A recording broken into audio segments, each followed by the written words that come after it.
ঘরোয়া ফুটবল কিংবা champions league কোনো জায়গায় চলতি মৌসুমে জায়ান্টদের মতো আধিপত্য বিস্তার করতে পারেনি ম্যানচেস্টার সিটি।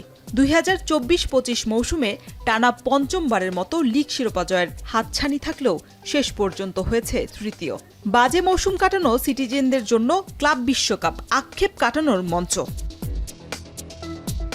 সে কাজটা বেশ ভালোভাবেই করে আসছেন রদ্রি আর্লিং হল্যান্ডরা।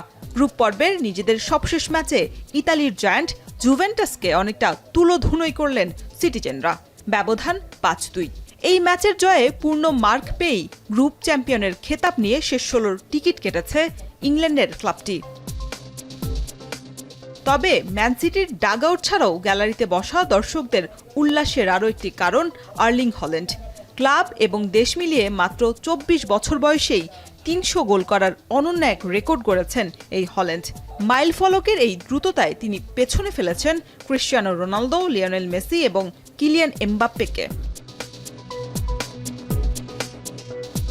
এদিকে দিনের অন্য ম্যাচে শেষ 16 নিশ্চিতের লড়াইয়ে দলের তারকা ফুটবলার কিলিয়ান এমবাপ্পেকে ছাড়াই মাঠে নেমেছে রিয়াল মাদ্রিদ। তবে এর আজ খুব একটা পড়তে দেননি ভিনিসিয়াস জুনিয়র।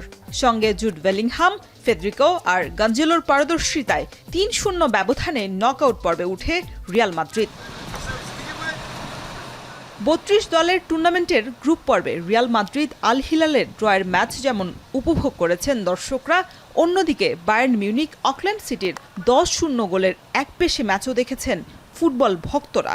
আসরের নকআউট পর্বে জমজমাট লড়াই দেখার অপেক্ষায় আছে দর্শকরা। প্রথম ম্যাচে পালমেইরাস এবং বোতাফোগোর ম্যাচ, এরপরই শেষ 8 নিশ্চিতে বেনফিকার বিপক্ষে মাঠে নামবে চেলসি।